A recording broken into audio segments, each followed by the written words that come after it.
The story begins with a man named Kenichi who lives a peaceful life on his farm. He watches an isekai anime where the protagonist opens his status window, but as he enjoys himself, he's suddenly transported to another world. He finds himself in the middle of the woods where we see a girl watching him, but she suddenly disappears. He looks around and he sees an armored skeleton, so he realizes he was sent to another world. He copies the protagonist in his favorite anime, causing a window to appear, so he realizes his life is about to change. He wonders why he can't find his stats, but he sees he can access the Shangri-La shopping site, where he can buy anything that he needs. He sees that he also has an item box, and he realizes that he can put items inside it, so he tries using it to store some weeds. He uses the trash command to remove the dirt on the weeds, but he realizes that he's hungry, so he tries to buy food, but the system tells him he doesn't have money. He tries to sell the weeds in his inventory, but the system tells him it's worth nothing. So he thinks he's doomed, but he realizes that he can make money by selling the skeleton's equipment, and he decides to do it, so he now has enough money to pay for his food. He gives the skeleton a proper burial, and he thanks it for saving his life. He buys a bike, which he uses to travel, but he notes that he only has enough money to survive for a few days, so he thinks about finding a place to stay, where he can use his skills to start a business. We see him enjoying his meal when a pack of wolves suddenly appears, so he panics and he looks for something he can use to fight them off. He tries to use fireworks to scare the wolves, but it doesn't work, so he buys a slingshot and fires steel balls at the wolves. He manages to kill one of them, so the others run away as he rushes to leave the scene. The next day, Kenichi reaches the edge of the forest and he looks around, realizing there's a city nearby. He heads to the main road, and a carriage almost hits him, so the driver asks him if he's okay. He realizes that the driver speaks Japanese, and he invites Kenichi to join him, saying he's heading to the city of Dahlia. He introduces himself as a merchant named Fuyo, and Kenichi rides his carriage as he reveals that they will be traveling with a bard. Kenichi reveals that he's planning to start a business in Dahlia, but Fuyo wonders why he didn't bring anything, asking him if he has an item box. The bard suddenly brings out her guitar, as Fuyo reveals that she also has an item box, but he mentions that it's the first time he's seen someone use it. They reach Dahlia, where Kenichi helps Fuyo carry his goods, and he gives him pepper to thank him for the ride. But Fuyo tells Kenichi he shouldn't sell it in the city, because a syndicate called the Bacopa has monopoly over the spices, and they will harm him if they find out he's selling pepper. But Fuyo decides to pay him for it, because he doesn't want to accept anything for free, and Kenichi notes that he just received over 100,000 yen's worth, so he realizes that pepper is expensive in this world. He heads to a tavern, where he meets a girl named Azalea, telling her he's looking for a place to stay. She reveals that they have rooms for rent, but she tells him to write his name on a piece of paper, and he doesn't know how to write in the country's language. She realizes that he isn't from around there, and he tells her he's there to start a business. But she mentions that he can't register with the Merchants Guild if he can't read and write, and she adds that he must also know how to calculate numbers. She gives him a simple math problem, and he manages to solve it, so she realizes that he knows how to compute. She writes his name for him, and he tells her to teach him about their country's language, saying he will give her candy as a reward. She enjoys the sweets, saying she feels like a noble, because there are no candies like that in the kingdom. She teaches him how to read and write, as he notes that their written language is easy to learn, because it's similar to Japanese. She thinks he'll do well as a merchant, and she starts flirting with him, but he tells her not to bother, saying he's old enough to be her father. He draws her like one of his French girls, and she thinks it's amazing, so she ends up staying the night. The next day, Kenichi heads to the Merchants Guild, where the receptionist tells him to fill out the application form, as he realizes that everything in the world is handwritten. She tells him the registration fee is 1 silver, but he notes that it's equivalent to 50,000 yen, and he barely has enough money to pay for it. So he tells her he will pay in installments, and she gives him his guild ID, telling him to have it displayed whenever he does business. He walks around the market, and he checks the items for sale, as he notes that 1 copper is equal to 1,000 yen, while a square silver is worth 5,000. He sees a girl selling fruits, and he decides to buy 10 of them for 1 copper. But he wonders what kind of fruits he just bought, so he puts them in his item box, which displays the name of the items. He returns to his room, and he notes that he's off to a good start, but he suddenly falls asleep.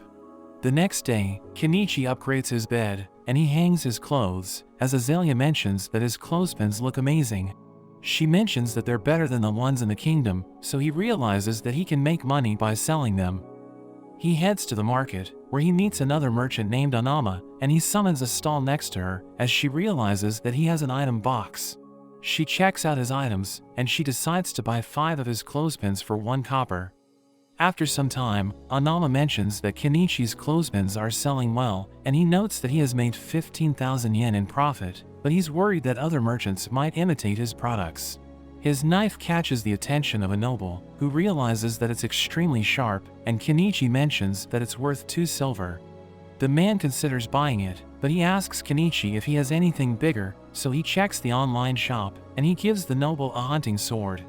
He mentions that it's beautiful, but Kenichi tells him it's worth 1 gold, and he thinks it's too expensive, so Kenichi wonders if he should lower the price. But a cat girl named Mayuri suddenly starts smelling him, so her companions stop her, but he realizes that they look like beasts. So he panics, and Anama realizes that he has never seen beast folk before. One of them takes the mat covering his shop, telling him he wants to buy it, and Kenichi notes that he can easily restock using his item box. So he decides to sell it for 3 copper, and the beast folk mentions that he wants to buy 3, so Kenichi gives him a discount, saying he can pay 8 copper instead of 9. But he mentions that he doesn't have 8 copper, so Mayuri tells him she has square silver. Kenichi explains that he can take 2 of them and give them back 2 copper as change, but they seem confused. So the noble tells them he's right, and they accept his offer and walk away. Anama reveals that the beast folk are terrible at math, and the noble realizes that he can be trusted, so he decides to buy his sword. Kenichi returns to the tavern, and he pays 3 square silver for his lodging, as Azalea realizes that he was able to make money. A maid named Margaret shows Kenichi's clothespins to her boss Primula, who thinks about selling them at her company. She mentions that the company's motto for profit is to never let an opportunity pass them by, and she rushes to look for her father. We see Kenichi taking a bath, and he sees a drum in the online shop, so he thinks about using it to enjoy a warm bath. But he thinks about the item box, because he has no idea how it works, and he wonders why he was sent to this world. We cut to a girl named Anemone, who's eating in the woods, hoping she can eat her fill one day, but when she hears people searching for her, she immediately runs away. The next day, Kenichi starts selling jewelry, and Anama wonders who his supplier is, but he tells her it's a trade secret. Margaret visits his store, and she buys 100 clothespins, telling him she has the money for it. She sees the jewelry he's selling, and she thinks they're made of diamonds, but he reveals that it's just polished glass, telling her she can buy it for 6 square silver. She notes that it's cheap, so she tells him to put it aside for her. Later that day, Mayuri returns with the beast folk, and she smells him again, telling everyone he has spices. So they beg him to sell it to them, but Anama tells them to stop making unreasonable demands, because he might get into trouble if Bacopa learns about him. But they want him to do something, and he realizes that everyone's watching them, as they mention that spices are the beast folk's soul food. So he tells them he can't sell it to them, but he invites them to eat outside the town, saying he can cook for them. So they celebrate, and Anama decides to tag along. That evening, we see Kenichi as he prepares to cook for everyone, and he tells Anama to help him cut the vegetables. But she notes that they look strange, so he tells her they're from a foreign place. He uses curry powder to add flavor to the food, and after some time, the meal is finally ready. The beast folk find it amazing, and Anama notes that they're like nobles eating with silver spoons, but we learn that it's actually just stainless steel. The beast folk want a drink, so Kenichi gets liquor from his shop, and they all enjoy it together, as Anama tells him he's being too kind to them. But he tells her it's okay to forget about reality for a while, and they suddenly start taking a bath, so he gives them a bar of soap to help them clean up. After that, everyone falls asleep, but Mayuri suddenly joins Kenichi. The next day, Azalea asks Kenichi why he didn't sleep in his room, so he tells her he spent the night with the beast folk. She wonders if he prefers Mayuri over her, and she sees her fur on him, so she starts ignoring him. Kenichi opens his shop, as he wonders if Azalea hates him, but he thinks it doesn't matter, because he can still have a good life without her. Margaret shows Primula his store, and he's stunned by her beauty, but he asks Margaret if she will buy the item he put aside for her. So she pays for it, and she shows it to Primula, who can't believe that it's only made of glass. She checks his jewelry, and she thinks they look amazing, asking him if she can see his other products, so he shows her his pendants, as she realizes that he has an item box. She tells him she wants to talk to him, as she reveals that she's from the Mallow Trading Company, and she wants him to meet her father, who's the owner of their company. Anama mentions that their company is a major trader in Dahlia, and their boss has a good reputation, so Kenichi agrees to meet him. He joins Primula, as he mentions that it's his first time in a noble's carriage, but she tells him she isn't a noble. She reveals that she tried to get a craftsman to copy his product, but he couldn't get it right, saying he needed more advanced technology to make it. They reach her mansion, where her father Mallow thanks Kenichi for coming, and he checks out his products. Primula mentions that Kenichi has an item box, so Mallow reveals that he also has one, saying he used it to grow his company. He tells Kenichi to become their supplier, so he realizes that they want to sell his products, but he wonders why they didn't just resell his items. So Mallow explains that they didn't want to offend him, and he mentions that their rival companies might sign an exclusivity contract with him. He offers to give him 50% of the sales as their supplier, and Kenichi immediately agrees to it, so he signs a contract with the company. He gives them his first set of products, and Primula likes one of his items, so she decides to buy it for 10 gold. He notes that 1 gold is equal to 200,000 yen, so he's making 2 million yen from her. After some time, Kenichi's balance on Shangri-La reaches 8 digits, and he thinks it's time to start working on his goal. So he returns to the forest, where he plans to build a farm, so he can return to living his slow life. He recalls that Azalea warned him that the forest is dangerous, but he tells her he'll be fine, because he will stay close to the city walls. He uses a grass cutter to remove the plants, and he manages to clear a path, but he notes that he still needs to cut the trees. So he uses his chainsaw to cut them down, but he sees an enormous tree, and he realizes that he can't cut through it. So he uses a sledgehammer and a wedge, and the tree falls to the ground. He tries to put the logs in his item box, but he realizes that they're too big to store inside, so he decides to cut them into pieces. He manages to put them in his item box, as he notes that it can only store items under 10 meters, but he realizes that it's getting late, so he decides to call it a day. The next day, he struggles to uproot the trees, as he realizes that it will take forever to finish the task. So he buys a used excavator, but he immediately regrets his decision because it cost him over 1 million yen. He tries to use it, but he realizes that it runs on diesel, and he notes that he can't buy it in a shop, so he thinks about using kerosene instead. He sees a lamp oil with kerosene, and he thinks it's expensive, but he knows it's the only way to get the fuel he needs. So he decides to buy it, but he isn't sure if it will work on the excavator, so he tests it on a diesel generator. It starts running, so he realizes that he can use kerosene as fuel for the excavator, and he takes a bath, but he wonders what he can do about the insects that are biting him. He recalls that Azalea told him about a bug-repellent magic stone, so he decides to look for it in the city, and he sees an old man in a shop, who tells him he can buy the item for 3 silver. But he notes that it's expensive, so he offers to give him 2 oranges as payment, saying it's a fruit from a foreign country, and the man accepts it. After that, Kenichi checks the wanted posters next to his stall, and he realizes that one of them is a bandit leader named Shaga. We learn that Anemone was sold to a slave trader, and she joined the other slaves in a carriage, but it was suddenly attacked by Shaga's group. Kenichi uses his excavator to uproot the trees, and everything appears to be going well, but he realizes that he's running out of money. We see Kenichi with Mallow, as he tries to sell sugar, but Mallow tells him that the nation has exclusive rights to sugar and salt, so he can't buy it from him. But he mentions that the nobles liked his jewelry, so Kenichi shows them more, and he makes 3 million yen. Kenichi returns to the forest, and he buys a log cabin for over 1 million yen, but he realizes that he still needs to assemble it. So he reads the manual, realizing he needs to put the planks together, and he starts assembling the cabin. The beast folks see him while they're hunting, and they want to repay him for his meal, so they decide to help him.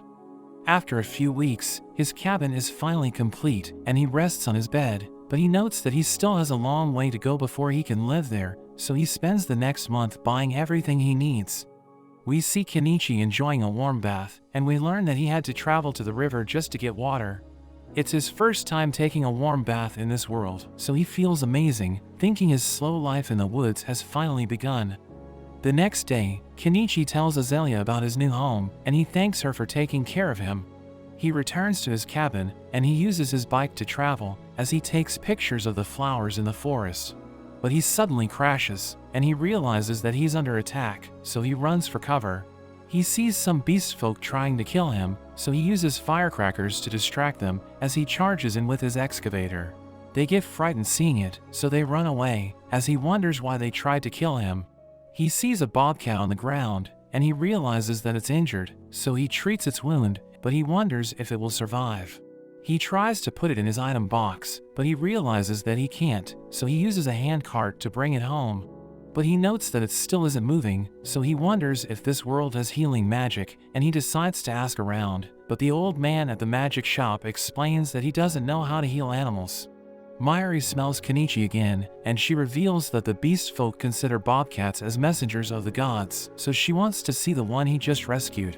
She thinks the dog men attacked it, and he applies ointment on the wound again, but the bobcat licks it, so he makes it wear a cone. Mayuri realizes he's a good person, saying she wants to thank him for looking after the bobcat, so she hunts the birds in the area. He cooks them on a grill, as he uses pepper to add flavor, and when she tries it, she tells him it's amazing. She decides to stay over, because she's worried about the bobcat, but he mentions that he only has one bed, so she tells him they can just share it. After some time, we see that the bobcat is starting to recover, and Kenichi decides to start a farm. But he wonders how he should water the plants, because he doesn't want to keep traveling to the river, so he thinks about digging a well. The next day, Kenichi wakes up as the bobcat jumps on him, and he realizes that it has completely recovered, so he removes its collar. It points to the door, so he allows it to go outside, and it sets off, as he wishes it the best of luck. He spends an entire week working on his well, and he manages to complete it, but Primula suddenly joins him, telling him she's worried about him because he's stopped setting up his shop. She mentions that Mayuri told her about his house, so she decided to visit him, but she asks him about his excavator. He doesn't want to tell her the truth, so he mentions that it's his familiar, but he tells her to keep it a secret. He realizes that it's getting late, and he thinks the city has already closed its gate, so he asks her if she's planning to stay there, telling her he only has one bed. But she doesn't mind, saying she's used to sleeping with a group when she's on business. She sees his bath, and she thinks it looks amazing, so she decides to try it. She enjoys the experience, but he thinks she feels embarrassed, so he considers leaving, but she tells him to stay there. So he realizes that she's afraid, telling her she can try it another time. But she tells him about their company's motto, saying they should never let an opportunity pass them by, because it may never come around again. He asks her what she would do if he turns out to be evil, but she knows that he's a good person, because he gave the beast folk food, and even saved the bobcat. After that, Kenichi gives Primula a bathrobe, and she's surprised by how comfortable it is, asking him if he can sell it to them, so he tells her he can only give them a limited amount. She tries wearing a nightgown, and she thinks that it looks great, telling him he could become the top merchant in the kingdom with his items. But he explains that he doesn't want to attract the attention of the nobles, because he might get into trouble.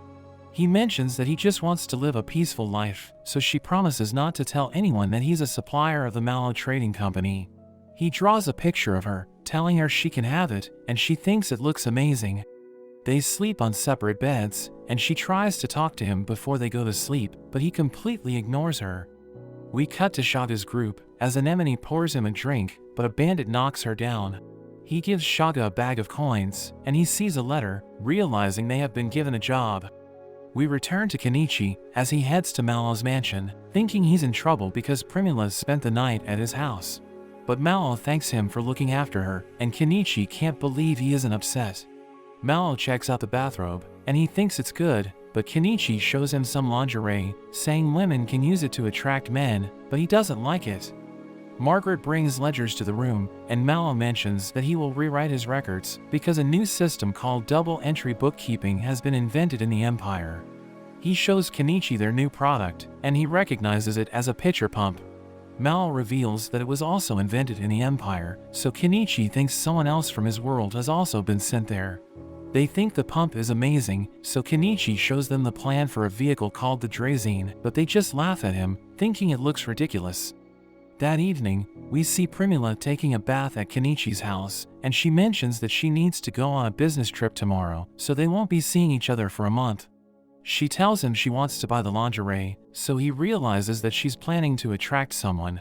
But she reveals that she likes him, so he tells her she shouldn't fall in love with him because he's too old for her. But she mentions that he's a great person, saying her father doesn't mind if she ends up with him. He tells her he doesn't want to talk about it, but she wants to sleep beside him, so they share the bed, as he wonders why she's into him.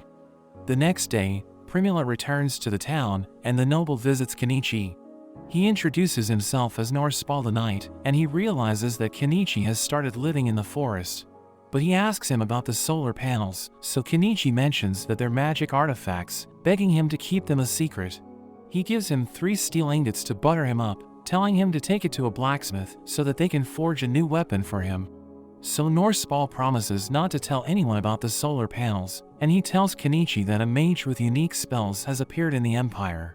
He mentions that the mage defeated a dragon using mayonnaise, and Kenichi thinks the story sounds ridiculous, but he realizes that the mage must also be from his world. After a month, we see everyone waiting for the Mallow Company's caravan to arrive, but they realize that it was attacked by bandits. We learn that Primula was kidnapped, so Mallow begs the adventurers to rescue her, but nobody wants to fight Shaga because he has 50 bandits in his group. One of the villagers tells him that the knights will rescue her, but it will take them several days to prepare, and everyone's worried about the future of his company. We see Primula in Shaga's base, and she wonders what they will do to her. He's impressed that she isn't afraid of them, and he mentions that she looks pretty, telling her she will be sold. Mallow begs Kenichi to save Primula, and he thinks about the moments he spent with her, so he promises to do what he can. He realizes that he just made a reckless move, because he doesn't even know how to fight, but he knows that he's the only one who can save her. He tells Mallow that he needs money to prepare, so he gives him 50 gold, and he explains that Shaga's base is in an old castle ruins, which is 50 kilometers away from the town.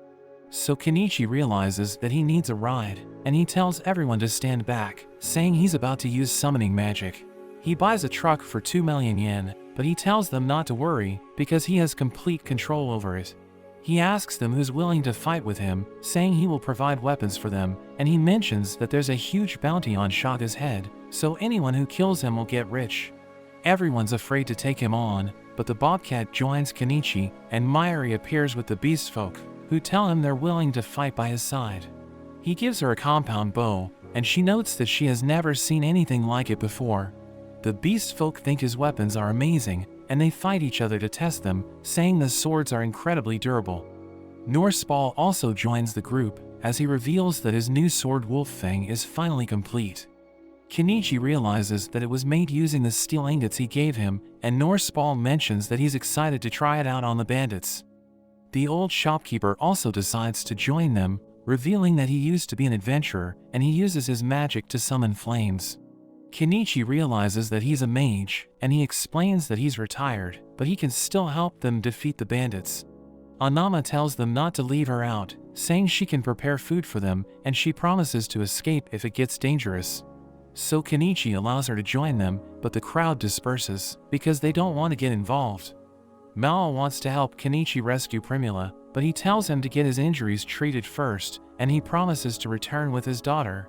Kenichi registers with the Adventurers Guild, and he accepts the quest to defeat Shaga. He drives away with his team, but everyone thinks they don't stand a chance, since they're so outnumbered. We return to Primula, as Anemone gives her food, but she tells her to eat it, because she knows that Anemone is also hungry. So she starts eating, as Primula realizes that she's also a captive, telling her they should escape together, as she mentions that help is on its way. We see Kenichi's group enjoying a meal, but the beast folk ask him about the bobcat's food, so he reveals that it's just pet food. They decide to try it, reminding him that they're also animals, but the old man joins them, and Kenichi can't believe he finds it delicious.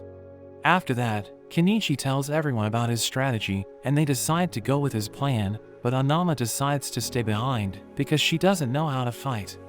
Mayuri scouts ahead, and she uses a radio to talk to Kenichi, telling him she's almost at Shaga's base. He prepares to move out, and Anama promises to wait for them there, saying she will report to the Adventurers Guild if they don't make it back. That evening, Mayuri reports that the bandits are drunk, and Kenichi thinks it's the perfect time to strike. But a beast folk gives him a nut, saying it will help him with his first battle, and he tells him to bite it. Kenichi realizes that it tastes terrible, but he suddenly feels high, and he can't stop laughing, even though he's about to fight the bandits. We see the bandits drinking together, but their guards see the truck approaching, so Mayuri takes them out. She joins the others as they approach the base, and the old man uses his explosion spell to destroy the gate. The bandits wonder what just happened, but the truck enters their base, and Kenichi tells the old man to use his spell again, but he explains that he's already out of mana. The beast folk charge in, and they start slaughtering the bandits, who still aren't ready for battle. They arm up to defend themselves, but Norsepaul cuts them down, as Kenichi notes that his friends are amazing. But all of the bandits charge in, and they realize that they're surrounded, so Kenichi summons his excavator, which he uses to wreak havoc. His friends easily defeat the bandits, who panic as they see the excavator, and they start begging for their lives, but he tells them it's too late. He starts looking for Primula, and he destroys the wall, realizing the prisoners are inside. Anemone sees him, thinking he must be God, but Shaga suddenly appears with Primula, and Kenichi tells him to release her. But he threatens to kill her if Kenichi and his friends don't surrender. Kenichi tells Mayuri about his plan, saying he will blind Shaga, and give her the signal to take him out.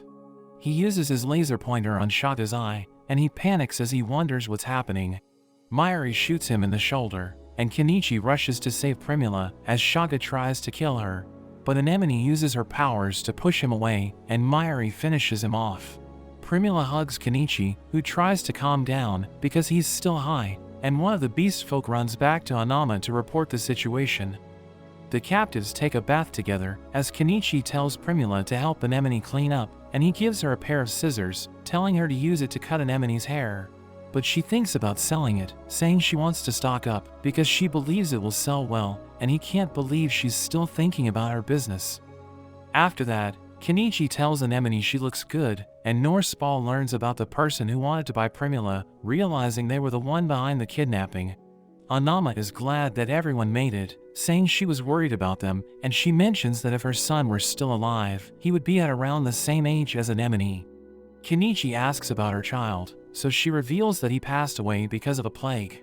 Everyone goes to sleep, as Kenichi notes that they still need to get rid of the bandits' bodies, but he's already exhausted, so he decides to call it a day. The next morning, everyone heads back to Dahlia, and Mallow is overjoyed to see Primula, saying he's glad that she's safe. But he realizes that her blouse is different, so she reveals that Kenichi gave it to her, and they both think they can make a profit by selling it. He can't believe they're talking about business during their reunion, but Mallow thanks him for saving her, asking him if he put the loot in his item box. We learn that Kenichi has the heads of the bandits in his item box, because the beast folk told him he needs to return them to the guild to claim the bounty. Mayuri mentions that carrying them becomes difficult when they start to decay, and he realizes that he still has much to learn about the world. He stores all of the items stolen by the bandits, as well as the 100 gold they kept in their hideout. He offers to take the captives back home, but not all of them have families to return to, so he asks them if they want to stay in Dahlia, telling them they can work there. Anemone tells him about her village, which is 800 kilometers away, and he promises to take her there, but she doesn't want to go back. Anama thinks she was sold by her family to a slave trader, so he decides to take her to Dahlia, and he helps the girls return to their homes. Anama mentions that sincerity is the best trait to look for in a man, so the girls wonder if Kenichi is a good match for them. But she thinks he doesn't care about women, thinking he would be the type who would abandon them to do whatever he wants. They return to the Adventurers Guild, where the beast folk show the receptionist Shaga's head, and a man wonders how many heads Kenichi brought with him. So he reveals that he has 52, and he summons all of them, as the beast folk mention that the workers will need to work overtime to finish their inspection. The old man notes that Kenichi will have a hard time if the nobles learn about his powers, so he decides to keep a low profile, saying he will leave the town if they start bothering him. Norsepaul mentions that he will report to the local Lord Acephus, saying he will tell him about the nobles involved in the incident. The workers finish inspecting the heads, and Kenichi receives a reward of 861 gold. He decides to share it with his team, but Anama refuses to accept it because she wasn't there when they attacked the bandits. But she notes that she wants to take care of Anemone because she reminds her of her son. Everyone in the town celebrates Shaga's defeat, and Kenichi splits the reward with the rest of his team, so they end up with 123 gold each. The town closes its gates, so Kenichi decides to spend the night there. He heads to the inn, where Azalea greets him, asking him if he was the one who defeated the bandits. But he tells her it's not the case, since he doesn't want to attract the attention. She reminds him about his promise to become her lover if his business succeeds, but he tells her he doesn't remember saying that, and he asks her if she has a spare room. So she tells him he can stay in the room where he used to sleep, but she realizes that he never had feelings for her. There's a bard that sings a song about how he defeated Shaga, so he thinks it's only a matter of time before the nobles learn about him. He goes to sleep, but Azalea joins him in his room, saying she wants to give him a treat. But they realize that Anemone is watching them, and she ends up staying the night. The next day, Kenichi looks for Anama, but he can't find her in the market, and the beast folk don't know where she went. He heads to the weapon shop, where he sells the equipment he received from the bandits, and the Mallow Company buys the other items he found in Shaga's base. The old man pays for the furniture he took home, and he receives a total of 89 gold, which he splits with his friends, so they each end up with 12 gold. He walks home with Anemone, and they see Anama waiting for her, saying she was worried about where she went. But Anemone reveals that she wants to stay with Kenichi, and they try to convince her that it's safer to live with Anama. But she insists on staying by his side, so Anama notes that she's always welcome to live with her if she runs into trouble.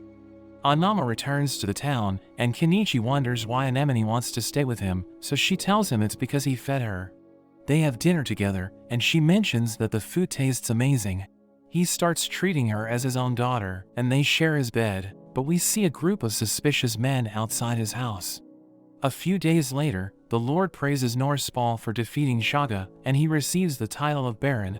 He now controls a small territory, and there are rumors that he's looking for a wife. Anemone sees a Draisine, and we learn that the Mallow Company realize that it's a useful invention, so they paid Kenichi 5 gold for his idea, as they apologized for laughing at his drawing. The guild finishes reviewing Kenichi's quest, and his team splits the reward. He decides to repay the money he borrowed from Mallow before he rescued Primula, but he refuses to accept it, so he gives it to the girls he rescued instead. We see Kenichi and Anemone in the market, when he suddenly realizes that he's being watched, so he tells her it's time to go. But they get surrounded, so they try to escape through the alley, but a carriage blocks their path. The cloaked men tell him to get inside, telling him their employer wants to meet him, but he suddenly uses his fireworks to distract them and burn their carriage. They prepare to take him on, but he threatens them with his crossbow, and they realize that everyone's watching, so they decide to retreat. Mallow's carriage arrives, and he asks Kenichi what happened. So he tells Mallow about the cloaked men, and he thinks they're from the anti-monarchy faction, telling Kenichi he should talk to Countess Cephas. That evening, we see Mallow with Primula, who mentions that she wants to meet Kenichi. We learn that the Lord praised them for inventing the Draisine, so Mallow mentions that they owe Kenichi, telling her they must repay him. She recalls everything he has done for her, and she thinks he's a great person, so she wants to follow him wherever he goes. She heads to his house, thinking she will find him waiting for her there, but she suddenly starts crying as she realizes that he's already gone. We learn that before Kenichi left, he stored everything in his item box, and he asked Anemone if she's sure about staying with him. The bobcat approaches him, so he bids it farewell, and he drives away, but it catches up to him as he realizes that it wants to join them. He sees Fuyo, who realizes that he became a merchant, and he asks him about Anemone and the bobcat. So Kenichi reveals that they're his family, and he mentions that they're off on a journey with no destination in mind. Fuyo wishes him the best of luck, and he sets off as he thinks about getting the slow life he always wanted. After some time, we see Kenichi fishing with Anemone, and he makes her fishball soup, as he notes that he's finally living the slow life. We learn that she's 12 years old, but he thinks she looks small for her age, and he wants to find a place to settle down, so he uses a drone to scout the area. He sees a lake, which is close to the town of Ostrantia, and they decide to go there as they search for a place with a good view. They find the perfect spot, so he summons his house, and they decide to call the Bobcat Vel. At night, Kenichi teaches Anemone how to read and write, as he notes how he's been using kerosene as a fuel source since Shangri-La doesn't sell diesel. But he notes that it's expensive, and he wants to find a cheaper alternative, so he considers using biodiesel, and he starts reading books about it. She tells him she also wants to read it, but he explains that she won't be able to understand it because it uses the language from his world. The next day, Kenichi sets up his solar panels, but he suddenly senses something approaching, so he takes out his crossbow. But he realizes that it's just Mayuri, who reveals that she followed Vel's scent while she was searching for him. Anemone is happy to see her, and he mentions that she'll be living with them, asking her what happened in Dahlia after he left. So she reveals that Norse Ball proposed to Primula, and Kenichi is happy for her, realizing she will marry into nobility. Anemone reads a children's book with Mayuri, who doesn't know how to read, but she mentions that she can understand it because of the pictures.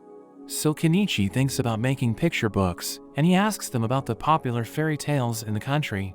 So they tell him about the story of the forest elf, who fell in love with a human prince, but everyone opposed their union, so they tried to kill her. But she was able to escape thanks to the power of the fairies, and she spent the rest of her life with the prince. Kenichi makes a picture book about this story, and the girls think it's amazing. But he suddenly sees a man and a beast folk approaching, and he finds them sus, so he tells the girls to hide in the house. He threatens them with his crossbow, but they explain that they're just residents of the village across the lake, saying they just wanted to check if he's a bandit. The beast folk sees Vel, and he notes that bobcats don't get attached to bad people, so he realizes that Kenichi isn't evil. The man introduces himself as Crouton, while the beast folk mentions that he's Nyanya's, and they check out Kenichi's home. Nyanya sees the girls, and he mentions that the place doesn't look suspicious, so Crouton apologizes for disturbing them, but he asks him if he's selling the picture books. After that, Kenichi eats with the girls, and he mentions that Crouton bought one of his books because he has a daughter who's around the same age as Anemone. Kenichi starts enjoying his slow life as he experiments on how to make biodiesel, and he tests it on his generator. It starts running, so he realizes that his experiment was successful, but he notices that Anemone is sad because he hasn't been talking to her. So he invites her to visit Astrantia with him, and Mayuri decides to join them. He lets her lead the way because she has been there before, and when they reach the city, they head to the Adventurers Guild. The receptionist greets them, and they tell her they want to register, so she asks for their IDs. She checks their records, and she can't believe Kenichi defeated Shaga, but he tells her to keep it a secret, and they pay for their registration fees. After that, they eat the food in the city, but the girls don't like it because it tastes bland. So he tells them to add seasoning, and they find it much better. They head to a mage's shop, where Kenichi sees a strange tool, and he asks the mage about it. So she pours water into the top dish, and wine into the other compartment. They pass through the device, and he tastes the wine, realizing the tool increased its alcohol density, but the water still tastes the same. So he realizes that the tool separates substances from what's placed in the top dish, and he thinks he can use it to make biodiesel, so he decides to buy it for 5 gold. The mage sees Anemone holding a grimoire, and he wonders if he will be able to use magic after he reads it, but she explains that he will still need magic power to cast spells. He wants to learn how to use magic, so he buys it for 10 gold, but she tells them to return after a week because she's required to register it before she gives it to them. They see Nyanya's, who mentions that he's in a hurry, so they wonder what's wrong with him. They hear a girl screaming in an alley, and they see thugs threatening Crouton and his daughter.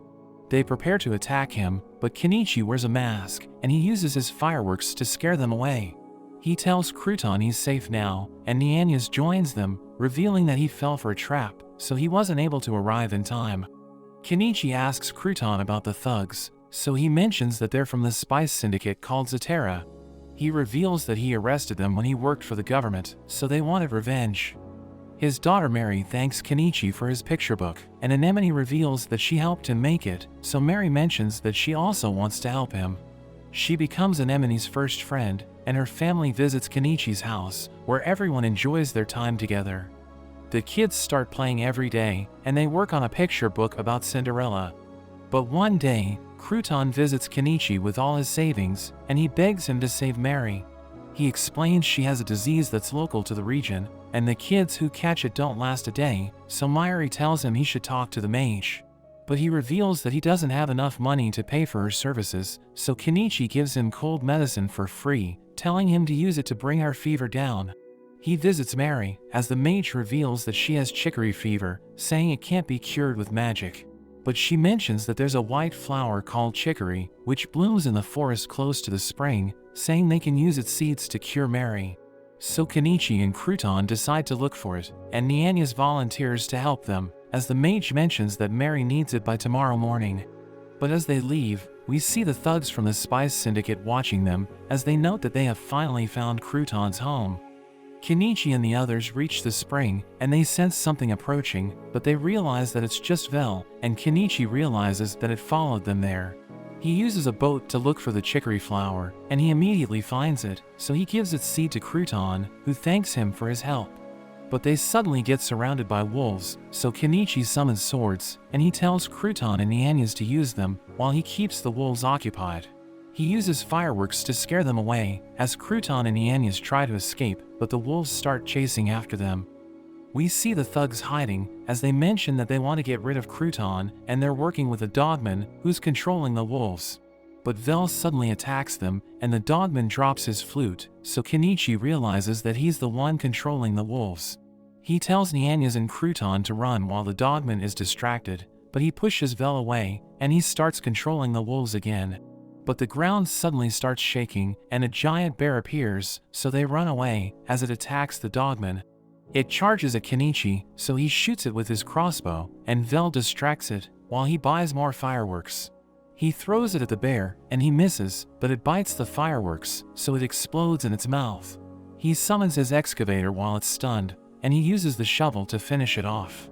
He stores its remains in his item box, and he returns to Crouton's home, where the mage reveals that Mary's condition is starting to improve. Her parents thank him for saving her, but he tells Crouton he made a promise with the dogman. We learn that Kenichi saved him, under the condition that he'll never harm Crouton or his family again. So the dogman promises not to bother them, but he reveals that there are others who want to get rid of Crouton. Kenichi tells him his family will be safe if he moves, but he reveals that he can't go to Dahlia, because Bacopa will hunt him down. But Kenichi tells him about Norspal's barony, and he offers to write a letter of introduction for him, so that he can find a job there, but he notes that he still needs to discuss it with his family. A few days later, Crouton and Nianias leave for the Norspal barony, and Anemone visits Mary, telling her they can finish Cinderella after she gets better. Mary notes that she smells something, and they see the dogman, so Kenichi asks him what he's doing there. He tells Kenichi he no longer has to worry about Crouton, because he already left, and Kenichi tells Mary about the dogman's promise, but she thinks he can't be trusted. So he tells her she knows nothing about the loyalty of dogfolk, and he walks away, saying he can't stay in Estrantia. After that, Kenichi returns to the Adventurers Guild, where he shows a man the bear, and he can't believe Kenichi was able to defeat it. He tells the man to remove the meat and magic stone, so that he can sell the rest, and the man agrees to do it, but he tells Kenichi it will take time, so he decides to go home. But he suddenly senses a strange presence in the guild, and he becomes frightened. We see Kenichi using the magic item he bought to make the biodiesel, and he pours it into his generator, because he wants to see if it works. He manages to start it, so he realizes his experiment was successful, and we learn that he was able to save money by using the new method, so he doesn't regret buying the magic item. Kenichi visits the mage's shop, and she gives him the grimoire, but he realizes that there's a magic stone inside. She reveals that the incantation recorded in the book is linked to it, and he needs it to activate the spell. He returns to the guild, and the man gives him the bear's meat and magic stone. The receptionist gives him 4 gold and 2 silver for the parts he sold, and he starts walking around the town, but he suddenly senses the strange presence again. He thinks he needs to go home before something bad happens, but someone suddenly touches him, so he freaks out, but he realizes that it's just Primula. She mentions that she has finally found him, and she tells him he's cruel, because he left without saying a word. He explains that he didn't want to cause issues for her company if the nobles captured him, but she notes that he's in no position to decide that. He realizes that everyone's watching them, so he tells her they should talk elsewhere, and she tells him to come to her hotel. They continue their discussion, as she tells him how much he helped the Mallow Company, and she reminds him that he even saved her life. He asks her if she'll marry Norspal, but she reveals that she rejected him, and Kenichi mentions that it's a shame because he thinks they look great together. She reveals that Anama and the old mage are upset because he left the town without saying a word, but he explains that he only did it because he didn't want to cause trouble for them. He tells her to go back and tell them he's doing well, but she mentions that she won't return without him. She reveals that she checked the guild's records and found out that he registered in Estrantia, so she decided to pay him a visit. She tells him to turn her into a woman, and he becomes flustered hearing this, but he tells her to take him to her room. He mentions that it looks nice, but she immediately removes her clothes because she thinks he'll run off again. She mentions that she wants to take a bath first, but he tells her she's already beautiful, saying he's glad she followed him there. The next day, Kenichi returns with Primula, who sees Mayuri and Anemone, and she becomes upset because he left her and Dahlia, but he took them with him. So he explains that he can't leave Anemone because she's just a little girl, and Mayuri reveals that she tracked him down. Anemone thinks their house will get cramped if Primula starts living with them, and she tells him to stop bringing people into their home, but Primula wonders if there are any other women in his life. At night, the girls want to take a bath with Kenichi, so he buys another drum, and they all take a bath together. Kenichi tries to summon a fireball, but nothing happens, so he realizes that he has no talent for magic. He notes that the grimoire is expensive, so he wonders if he can sell it, and Primula tells him there are people who collect them, even though they can't use magic. Anemone tries to cast the spell, and she manages to summon a fireball, but everyone panics as it starts burning the house. They use fire extinguishers to get rid of it, and she apologizes for causing trouble, but Kenichi tells her she's amazing. She suddenly collapses, so they let her rest, and the next day, we see that she has already recovered. Kenichi gives her white peaches, and she thinks they're great. Mayuri and Primula agree with her, and he reveals that it's preserved in sugar, so they realize that only nobles can eat it, because they're the only ones who have access to sugar. A few days later, Kenichi invites Mary and her mother to his place, and they eat the bear meat together. But they realize it's tough, so he decides to tenderize it, and he uses his spices to make his secret sauce. Everyone enjoys the food, as he notes that his bear curry is a big hit, and the kids finish their picture book. Primula thinks it will sell, and she tells Kenichi she wants to start a business in Estrantia, but he asks her what she'll sell other than picture books. So she reveals that she'll use his recipe to sell food, and everyone thinks it's a great idea, because the curry tastes amazing. Mary's mother wants to repay Kenichi because he saved her daughter, so she offers to work as a waitress for Primula, and Mary decides to join her. The next day, Primula starts her business, and the people flock to her stall because everyone's talking about her food. Everyone appears to be enjoying it, but two customers suddenly complain because there are bugs in their food. We cut to Kenichi as he uses a drone to scout the area, and he sees ores on a cliff. He thinks they might be expensive, so he decides to mine them, but he notes that they're 12 meters above him, so he wonders how he can reach them. He returns to the town, and Primula tells him they were able to sell everything on their first day. But he realizes that she's with a beast woman, and he asks Primula about her. So she reveals that when the customers complained about the curry, the beast woman exposed them, saying she saw them add bugs to their food. She knows that they're hiding insects in their pockets, and she dares them to show it to everyone, but they just run away. Primula was impressed, so she decided to hire her as her bodyguard. The beast woman introduces herself as Nyamina, and Kenichi thanks her for her help, telling her to look after Primula for him. That evening, Mayuri is surprised to see Nyamina, so Kenichi explains that she's Primula's bodyguard, and she'll be having dinner with them. She starts eating bear meat stew, and she mentions that it tastes amazing, but she notes that she wants to eat it with wine, so Kenichi gives her some. He asks her if she wants to take a bath, and Anemone offers to heat the water up. She uses her fireball on the drums, and everyone's impressed, but Nyamina immediately starts taking a bath. Kenichi wonders if it's okay for her to use magic in quick succession, so Primula tells him that the ability to use magic grows with practice. After that, Kenichi teaches Anemone how to read and write because he wants her to have a bright future, and he tells her to work with Primula so that she can learn how to do business. She notes that she wants to learn magic so that she can go on adventures with him, but he tells her he just wants to live an easy life. Primula's business continues to do well, while Kenichi builds a scaffolding to scale the cliff. Mayuri climbs it, and Anemone mentions that she wants to follow her, but he tells her to go home because it's getting late. Primula arrives with Nyamina, and she asks Kenichi if he can store plenty of items in his item box. So he reveals that he can, but he can't show her everything that's inside it, telling her everyone has a secret.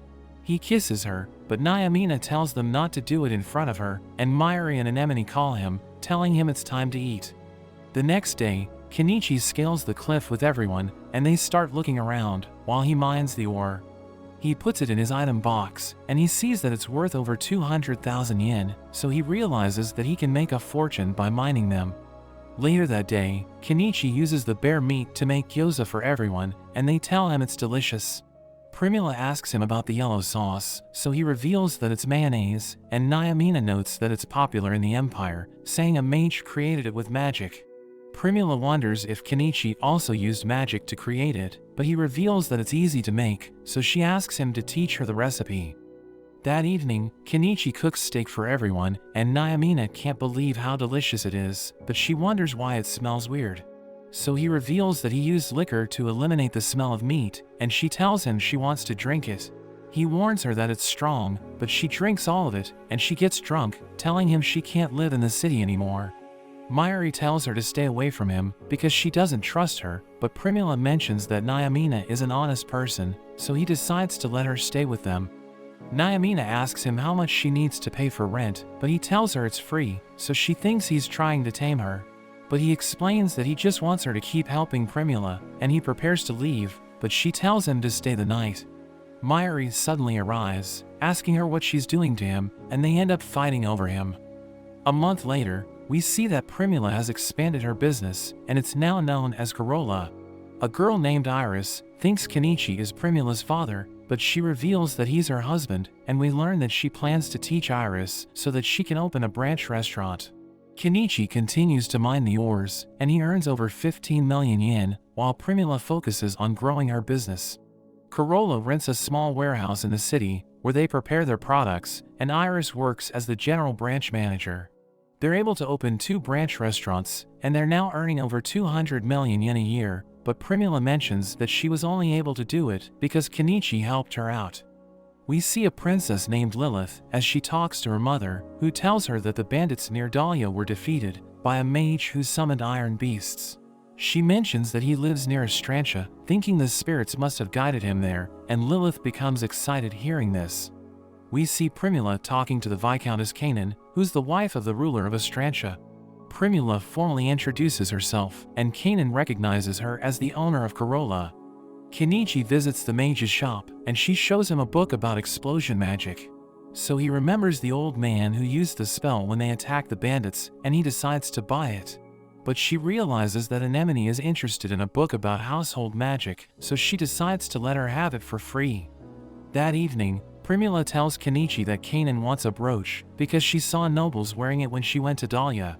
He realizes that she wants to compete with the other nobles, and he gives Primula a brooch with a woman's face as she realizes that it looks like Kanan. He tells Primula to give it to her and tell her it was custom made so that she can raise its price. The next day, Mayuri tells Kenichi about a nearby dungeon, but he wonders why she didn't tell the others about it, so she reveals that she doesn't want Nyamina to join them. Anemone decides to tag along because she wants to go on adventures with him, and Vel also joins their party. They make their way to the dungeon, where they see a crystal, so Kenichi starts mining it, but Mayuri suddenly senses a monster approaching. A giant spider appears, so he shoots it with his crossbow, but it has no effect, and Mayuri shoots its eye, as he realizes that she was able to find its weak point. He tells Anemone to blast its eyes with her fireball, but she spaces out, and it starts attacking them with its web. So he distracts it with his fireworks, and they run away, as they realize that it can't follow them outside, because cave spiders only come out at night. Anemone apologizes for being useless, but he tells her not to worry, because it's her first time. That evening, Nyamina is upset, because Mayuri didn't tell her about the dungeon, but she tells her it's none of her business. Kenichi mentions that they need to go back, because he wants to mine the crystals, and Nyamina wants to join them, but he reminds her that she needs to protect Primula. But she tells him it's okay, because she wants to take a break, and Nyamina is excited to go spider hunting. After that, Anemone reads the book about explosion magic and she starts chanting, but Kenichi tells her to try it some other time. The next day, they head to the dungeon and they return to the spot where they were attacked. Kenichi realizes that his drill is still there and he thinks the spider will show up if he uses it again, so he starts mining the crystal. The spider approaches them, so he gives everyone pesticides and they use them to attack the spider. It takes a step back and Anemone summons her fireball, which hits the spider and it decides to retreat. Nyamina suggests finishing it off, and Kenichi thinks it's a good idea because it might attack them if it leaves the cave. So they explore the area and they see the spider hiding and they finish it off. But another giant spider suddenly appears and they realize it's a female because it's bigger than the last one. Kenichi realizes that it can't leave the cave because it's too big to fit through the passage, and Mayuri reveals that males hunt outside to feed the female. So they decide to retreat, thinking it will die because the male is already dead, but it blocks the exit, so Vel scratches its eye, and everyone shoots it with their pesticides. Anemone blasts it with her fireball, and she lands a direct hit, but they realize it's still alive. Kenichi wonders why it isn't attacking them, and they realize it's blocking their path, so that they'll also starve to death. He stores the remains of the male spider, but he realizes that the pesticides aren't working, so he decides to summon his excavator. He rides it with Anemone, and he attacks the spider with its shovel, but it suddenly stops moving, so he starts to panic. The spider prepares to make its move, but Anemone starts chanting, and she uses the explosion spell for the first time. The spider is blown away, and he manages to start the engine again, so he charges at the spider. The excavator crashes into it, and he raises the shovel, crushing it against the roof. He stores its remains in his item box, and he mines the crystals, realizing each of them costs over 2 million yen. After that, Kenichi shows the spider's remains to Primula, and she freaks out. He decides to cook its egg, so the girls think he's insane, but he tells them he won't force them to eat it, and he buys dumplings for them to eat instead. Primula wonders if there's cheese inside, and she reveals that it's incredibly expensive in the kingdom, but he tells her it's easy to make, so she mentions that she wants to give it a try. They mix milk with vinegar to make cottage cheese, and everyone finds it delicious. Primula mentions that she wants to teach Kanan how to make cheese because the Corolla restaurants are being harassed by a group of people who are working for a corrupt merchant named Thogalum. Kenichi realizes that she's planning to use the power of nobility to stop them, but he tells her he can just crush them with his iron beasts. The girls think they should go with his plan, but Primula mentions that she doesn't want to use violence, saying merchants have their own way of fighting. So he decides to do things her way, and she promises not to tell anyone that he taught her how to make cheese. After that, Thogalum receives a note from Kanan, which mentions that he'll be punished if he continues to harass the Corolla restaurants. So he realizes that Primula just made her move, and he wonders how much she knows about him, but he thinks it doesn't matter, because everything's still going according to his plan. The Corolla restaurants are able to reopen with Kanan's support, but one day, she visits Kenichi's home, so he tells her it's an honor to meet her, and he prepares to introduce himself. But she reveals that she already knows everything about him. He asks her why she decided to visit him, but she suddenly bows before him, and she begs for his help. We see Kanan's husband Graham as the officials ask him why Astrantia still isn't working on the irrigation canal, which will increase the kingdom's farmland. He realizes that his rival Thunberg wants to see him fail, but he promises to complete the canal before the deadline. We return to Kenichi, as Kanan tells him that Astrantia is behind on construction, and their funding will be stripped if they don't meet the deadline. She notes that they must complete 3 leagues in 1 month, and she promises to give him anything if he helps them meet the deadline. She thinks he's a mage, so she asks him if he wants a grimoire with the high protection spell. Nyamina recognizes it, revealing that it's an advanced defense magic that can even block a dragon's breath. Kenichi thinks it would be good for Anemone, so he accepts the task, and Kanan gives him unwanted furniture from her mansion to fund the project. He uses his skill to appraise them, and realizes that they're worth 120 million yen. They head to the construction site in Kenichi's car, and Kanan tries to flirt with him, but he tells her he isn't interested, because he already has a wife. They reach the construction site, and Kenichi sees that the workers are still clearing the forest, so he realizes that it would take them over a year to complete the canal. The beast folk greet him, and he asks them what happened to the money they got from killing Shaga, so they reveal that they already spent all of it. They see Nyamina and find her attractive, but Mayuri thinks they need to get their eyes checked. Kanan talks to the representatives of a merchant, and she introduces them to Kenichi, who notes that he's also a merchant. They show her their products, but Primula thinks they're trying to rip her off because their items are overpriced. They explain that they need to consider the cost of transporting the goods, but Kenichi reveals that he can sell an axe for 1 silver, which is 10 times cheaper than their offer. So Kanan decides to buy his products instead, but they remind her that they work for the Thogalum Trading Company. Kenichi knows that Thogalum dug his way deep into the region's administration, and he even handles Graham's dirty work on occasion. But Kenichi notes that they need to prioritize the construction work, and he summons his excavator, which he uses to clear the forest. Later that day, the workers give Vel offerings, because beast folk think bobcats are like messengers of the gods. Anemone uses her magic to help Kenichi cook food, and when Kanan tries it, she realizes it's amazing. He asks the beast folk to join them, but they reveal that the workers are hungry because they can't afford the overpriced food in the nearby tavern. So Primula decides to sell his food at a fair price, and everyone enjoys their meals. Kenichi shows Kanan the bathroom, and he prepares to leave, but she orders him to stay. He removes her gown, and she tries to grab him, but he tells her he has a family. Kanan reveals that she never enjoyed spending time with her parents, because they just wanted to marry her off to a noble.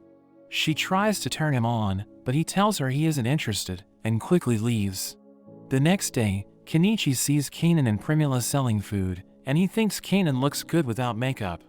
The owner of the tavern sees them, and she realizes that they took her customers. But Primula reveals that she's from the Mallow Trading Company, telling the owner to have fair prices if she wants her customers back.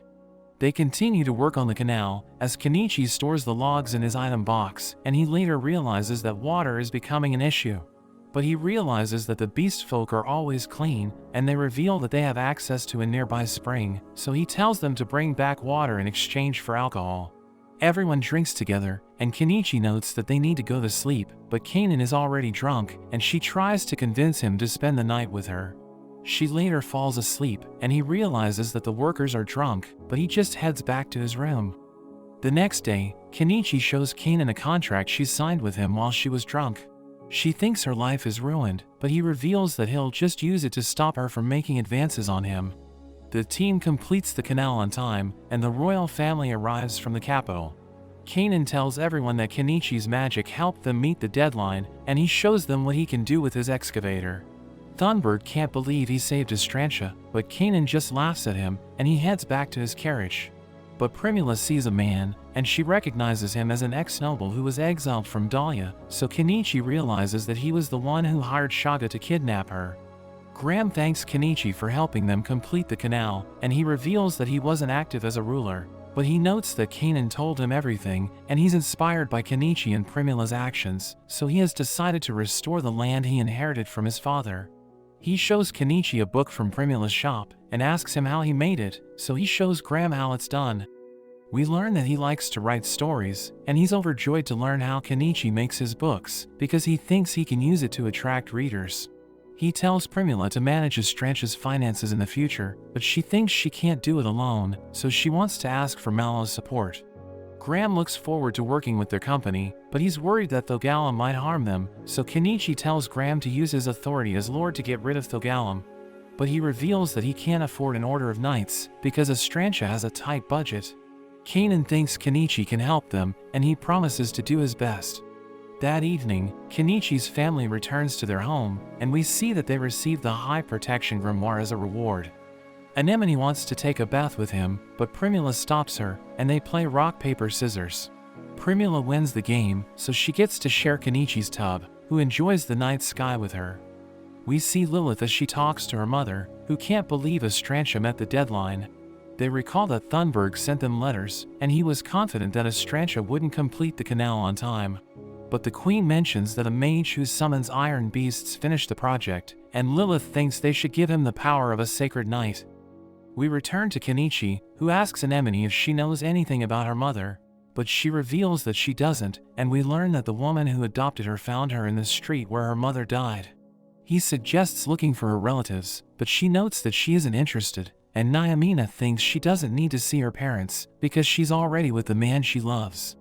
The next day, the mage from the shop gives Anemone the high protection grimoire, telling her it's been registered. Kenichi wonders if she knows a talented mage who died in the street 10 years ago, so she realizes that he's looking for Anemone's mother. She reveals that she knows a mage called Amiria, who disappeared 10 years ago, and we learn that she's the original owner of the high protection grimoire. After that, Anemone tries to use the spell, but she fails, and Kenichi asks her if she's okay. She notes that her body feels strange, and Mayuri reveals that she can smell blood, so they realize she had her first period. They return home, and Anemone immediately recovers, so Kenichi realizes that his painkillers worked. But she tells him she wants to have his babies, so he explains that she can't do that until she gets older, because she can't nurse a baby with her tiny chest. Primula becomes upset hearing this, so he explains that girls like to marry their fathers when they're young, but they end up marrying another man after they grow up. She realizes that he has a point, and they celebrate Anemone's first period by eating red rice. Several days later, Mallow arrives in his carriage, and Kenichi tells him they've been waiting for him. He tells Kenichi they should talk about Thogalum, but Kenichi notes that he wants to talk about something important. He asks Mallow if he can have Primula's hand in marriage, but Mallow explains that he has nothing to give, because she's already living with Kenichi. He reveals that his wife died 14 years ago, and he had to raise Primula alone, so he thinks she must have been lonely as a girl, but she tells him that it isn't true. At night, everyone drinks together, and we see Primula talking to Mallow about starting a branch in Estrantia, so that they can claim the land economically. The following day, they see another carriage approaching, and Norspal appears, but he sees that Primula is with Kenichi. He realizes they're married, so he falls into despair, and we learn that she left Dahlia after he proposed to her. We learn that he came looking for her, but he's glad she ended up with Kenichi, and wishes them all the best. Kenichi and his friends head to Thogalum's shop, and he tells a merchant he wants to sell something. But he brings out the remains of the giant spider, and he mentions that he's there to fight. Thogalum appears, and Kenichi explains that he's there to repay him for harassing Primula's shop. Thogalum's men think they can't defeat him because he defeated the giant spider, but Thogalum thinks he just found its remains and put it in his item box. He orders them to attack, and Kenichi's friends prepare to fight, but Thogalum tells them they're still outnumbered. Vel suddenly appears, and Kenichi reveals that it's a member of his family, telling the beast folk their souls will be damned if they die fighting it. So they run away, and Thogalum realizes that the turns have tabled, so he falls back with his men, and asks the dog folk to help him out.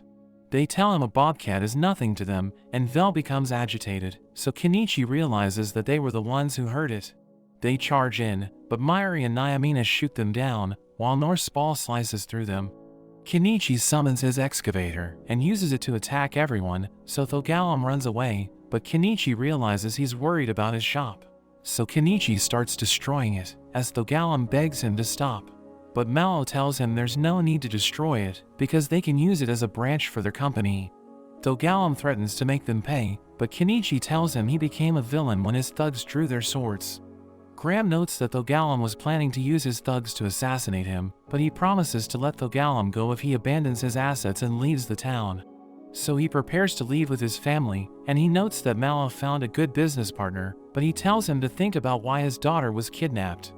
Graham receives a message from the king, which orders him to send Kenichi to the royal capital, and Thogalum tells them to watch out for trouble. Kenichi thinks Primula was kidnapped because a neighboring lord tried to make her company lose standing. He recalls that the company became famous after he sold his goods to them, so he blames himself for what happened. That evening, Kenichi tells Mallow and Primula that he'll stop selling his goods to them because he thinks he caused trouble for them. But Primula tells him a profitable business is always risky, and she knows that his powers are amazing, so it was only a matter of time before the royal family heard about him. She tells him she'll stay by his side because she wants to support him no matter what happens. After that, Anemone gives Mary a present, and Norspal explains that he needs Crouton in his land because he will play a vital role. He leaves with Crouton's family, and Anemone tries to chase after Mary, but the carriage leaves her behind. Mayuri carries her, and they catch up to Mary, who tells Anemone to take care of herself. Kenichi puts his house in his item box as he prepares to head to the royal capital. We learn that he asked Graham what would happen if he doesn't go to the royal capital because he wants to go into hiding. But Graham told him not to disobey the royal order because they'll be labeled as members of the anti-royal faction. He wants to go there alone because he thinks it's too dangerous, but his friends decide to join him anyway. They reach the royal capital and head to the castle, where they show the guards the king's letter. Lilith appears, and Kenichi introduces himself as a merchant. One of her servants notes that it's only been 2 weeks since they sent the letter, and he wonders how Kenichi got there so fast. So he reveals that he used his summoned beast and shows it to everyone. She finds it interesting and decides to ride with him, as she notes that it's incredibly fast. But he tells her not to ride in a stranger's vehicle because she could get kidnapped. So she tells him to do it because she wants to have fun, so he realizes that she likes to cause trouble and tells her he was just joking. They return to the others, and her servants tell her they were worried about her, but she knows that it's not true, knowing they just don't want to get punished if something happens to her. She looks at Kenichi's friends and tells him she likes him, so she promises to give him a reward, asking him what he wants. So he asks to borrow a portion of the castle's rear garden because he needs a place to stay until he meets the king. He explains that he has beast folk in his family, so they can't stay in the city, and she allows them to camp in the garden, telling them it might take several months before the king meets them. She takes them to their camping spot, where Kenichi summons their house, but she immediately checks it out and decides to stay there as well. Her servants are against her decision, and he tells her he has nothing to offer to her, but she tells him not to worry because she knows that she's being unreasonable. He summons his excavator and prepares to use it, but she suddenly joins him inside. He uses it to dig a hole into the ground, but as he gets out of it, one of her servants suddenly attacks him for touching her. He summons his riot shield to block the attack, as he realizes that the man is trying to kill him, so he takes out his crossbow, but the man jumps away. Anemone launches her fireball, but a woman protects him, and Lilith tells them to stop fighting. She's impressed by Anemone's magic and asks her what other spells she can use, so she reveals that she can use explosion. Lilith can't believe she can already use such a spell at such a young age, and tells her servants they wouldn't be alive if she used explosion to attack them. Later that day, Kenichi cooks curry for Lilith, and when she tastes it, she tells him it's delicious, so he realizes that even royalty can enjoy it. She asks him about the blend of spices he used, but he reveals that he doesn't know because he didn't make it himself. He shows her a special curry can, wondering if the royal chef can reproduce it, so she orders her maid Mylan to take it to the royal chef. He finds her attractive, but Primula and Anemone see him staring at her. Lilith asks him if he has other goods for sale, but Anemone becomes jealous because they're too close to each other, so Lilith realizes she's in love with him. She notes that she will never be able to marry a man she loves because she will end up as a pawn in a political marriage. Lilith takes a bath, and Kenichi notes that he might get into trouble if they sleep in the same room. So he decides to sleep outside, but Mayuri and Nyamina suddenly wake up as they sense something strange inside the castle. The next day, Lilith wakes up, and her maids help her get dressed, but Kenichi spends the next few days following her orders. She decides to treat him, and shows him the curry made by the royal chef Sambak, as Mayuri and Nyamina note that they can smell high-quality spices. She asks him if he has food in his item box that Sambak can't reproduce, so he gives her a box of chocolates. But Sambak can't believe how tasty it is, and he admits that he isn't skilled enough to make a copy of it. Lilith notes that her mother wants to taste it, so Kenichi gives her another box, and she explains that she needs to be considerate because she isn't actually the queen's daughter. We learn that her mother is a concubine who passed away, but she's the king's only daughter, so she was completely spoiled. But Kenichi wonders if the queen sees her as a threat. Everyone senses a strange presence in the castle, and Lilith notes that it's haunted because countless people have died protecting the royal family. She asks Kenichi to get rid of the ghosts because they're bothering the maids, but he mentions that only the beast folk in Vel can sense the ghost, so he needs them to complete the task. He enters the castle with his sprayer, which contains holy water, and Nyamina and Mayuri help him find the ghosts. He chants a mantra before spraying them with holy water, and Nyamina tells him it's working, but he isn't so sure because he can't see anything. They reach the queen's bedroom, and Lilith reveals that her mother has been having trouble sleeping at night. Vel stares at a vase, so Kenichi sprays it, but he realizes that Vel is still staring at it, so he thinks his holy water isn't working and suggests getting rid of it. Lilith takes him to the library and tells him it has books about magic, but she notes that he can't take them home. He and Anemone gather the spell books, and he uses his scanner to create digital copies of them before returning them to the shelves. As they're about to leave, they see a maid waiting for them, and she checks the library to see if there are missing books. Kenichi appears before the king and tells him he has come with his family, but an official tells him he needs to fight a mage named Melissa. He realizes that the nobles have gathered there just to watch them fight, and she thinks there's nothing special about him, calling him a fool for getting his family involved. She uses her spell to summon a lesser dragon, so he rides his excavator, but the dragon breathes fire, so he dodges the attack. The nobles try to use protection spells to defend themselves, but they still get hurt, and he wonders if they're okay, but he realizes that nobody cares. Mayuri and Nyamina fire their arrows, but it has no effect, and he charges at the dragon, but struggles to land a decisive blow. Anemone casts her explosion spell, but the dragon is still standing, so he realizes that it's resistant to magic. It hits him with its tail, and he struggles to control the excavator as it prepares to breathe fire once again. So Anemone casts her high protection spell, which redirects the flames, and Melissa can't believe she knows how to use it. Mayuri and Nyamina hit the dragon's eyes, and it struggles to attack Kenichi, so the nobles think the fight is almost over. Anemone starts casting another spell, and she takes out a golem's core, which absorbs the rocks in the area. The nobles are surprised that she knows how to cast high-level magic, because she's just a commoner, but they realize she can only summon an arm, so they think there's nothing special about her. She uses the arm to throw the dragon, and Kenichi realizes that she still hasn't mastered the spell, but he's glad that she created an opening for him. He delivers the finishing blow, and thanks her for her help, but he realizes she reached her limit. He takes out his megaphone, and tells everyone he's angry, because they endangered his family, so he threatens to destroy the country. They think he's being ridiculous, and he realizes that the queen is upset, so he thinks his family is in danger, but they tell him they won't leave him no matter what happens. The guards are about to arrest them, but Lilith stops them, saying she can understand why he's angry. She reveals that her birthday is coming up soon, so she wants him to give her a present, telling him she'll make her father forgive him if she likes it. She notes that it's impossible to surprise her with jewelry, but he gives her a pearl necklace, and she thinks the quality is out of this world, so she tells the king to forgive him. She gives him a document that sanctions all of his activities, and he thinks he can finally go back to his peaceful life, but he feels the queen's menacing aura. She asks him if he has a gift for her, because her birthday is also coming up, so he gives her another pearl necklace, telling her it looks great on her. She gives him a key to her room, telling him to visit her, but he tells her he isn't interested. She introduces herself as Amara, and he asks her if she has any unused furniture in the palace, telling her he wants to have them instead of the key. So she takes him to the storage room, and he puts the furniture in his item box, realizing they're worth millions of yen. She shows him the desk she used when she was a child, and tells him she doesn't want to see it, because it reminds her of her traumatic childhood, so he puts it in his item box. They see the haunted vase, and she tells him she was able to sleep better after it was removed from her room. She reveals that the noble who gave it to her was interrogated, and he confessed that it was cursed, so she thinks he wanted to kill her.